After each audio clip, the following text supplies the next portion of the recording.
Hey guys, so today I'll be reviewing the Batman Year 2 Reaper action figure.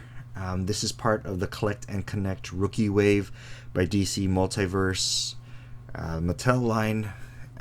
First, let's take a look at the packaging. Standard DC Multiverse Mattel packaging with a bright red box, window panel up front, character design up front, same on the side, and on the back we have a look at the other figures that are in this wave and the pieces and where they go to complete the Collect and Connect rookie figure, which is pretty cool, which I will be reviewing later this week. So that said, let's take a look at the figure outside of the box. Hey guys, so this is him outside of the box, and right out the box, initial thoughts is that he has quite the presence to him. He looks and feels a little bit bigger than your typical DC Universe Classics or DC Multiverse action figure line. The color is very bright, but not too bright. It has a nice kind of deep dark red to it. His cape looks really well done. It's made of this soft plastic. The skull is actually made with a kind of metallic-y finish, so it doesn't look just like a typical white. It looks actually like plated metal armory kind of skull mask, which is a nice touch. And then the spikes and the studs throughout his suit adds a nice badass touch to it. And they added nice textures throughout, nice lines throughout his costume for his design, nice little details randomly, like little studs right there and stuff. Overall, he visually looks nice, and he feels more or less like a DC Universe Classics, DC Multiverse figure, just a little bit bulkier and sturdier, and his cape adds a nice touch. The paint, from what I see, is very clean. Just nice lines throughout from the cape to the armor. I don't quite know what's going on here. If that's a weird design, I guess, where cape armor stud thing. It's not a big deal, but it's just not quite sure what's going on there. Spikes and stuff throughout his elbows and his knees and his boots. Because sure, that functions. But overall, he looks pretty cool. I really like the metallic-y finish on his mask. So that's it. That's the look of it. The accessories he comes with is two scythes. And if I haven't mentioned, this is the Reaper, right? So only thing though is that for these, they painted them the cheap metallic-y finish. They're very plasticky metal. It would have been so much cooler if they just used this color, this awesome metallic-y finish that they used on his mask. They don't use them on these, so they match. But little thing.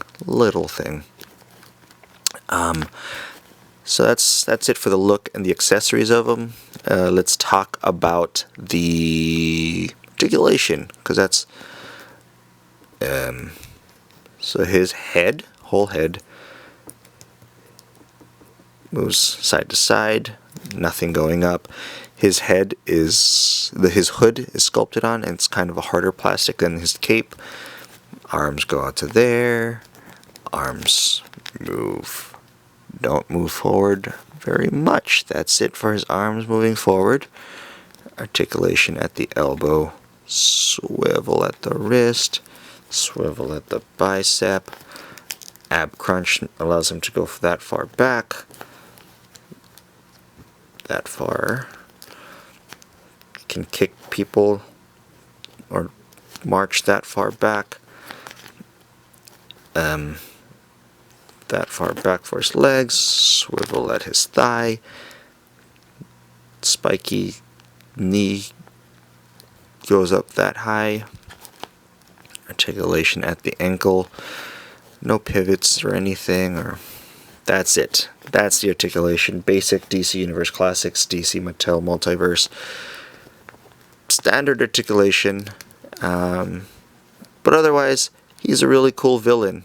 Really cool design, and for his interchangeable hands for his scythe weapons, it's super easy. Just kind of pop and bam, which is super cool. There we are. And now he's ready to mess shit up. Look at that. Really cool figure. I really like this guy. Final thoughts.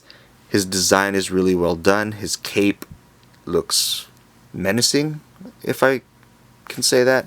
Because why not? It's my review. His cape looks really menacing. His scythes look really nice, but it would have been cooler if they did it to match the chrome-plated metal mask that they have, because that's a really nice finish. And his scythes look really plasticky.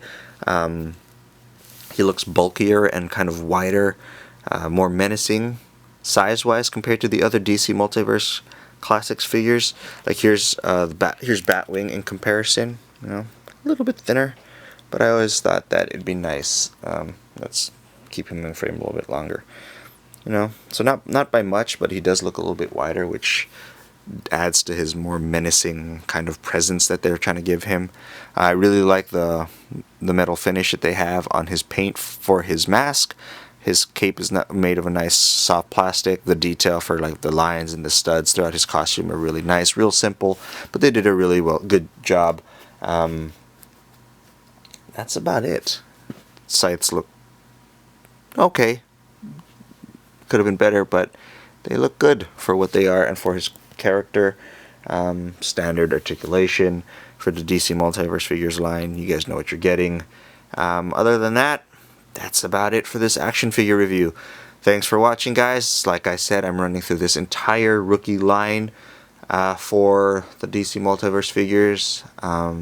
Be sure to follow me on Instagram, and that's at same as my username for YouTube, and that's Toy Scoundrels. What else do I have to say? Please like, comment, follow, share, subscribe, all the things that YouTube people tell you to do at the end of the video. Please do it. That would be really helpful since this channel is just getting started. And that's about it, guys. Till the next video, till the next figure we talk about. Thanks for watching. I'll see you guys later.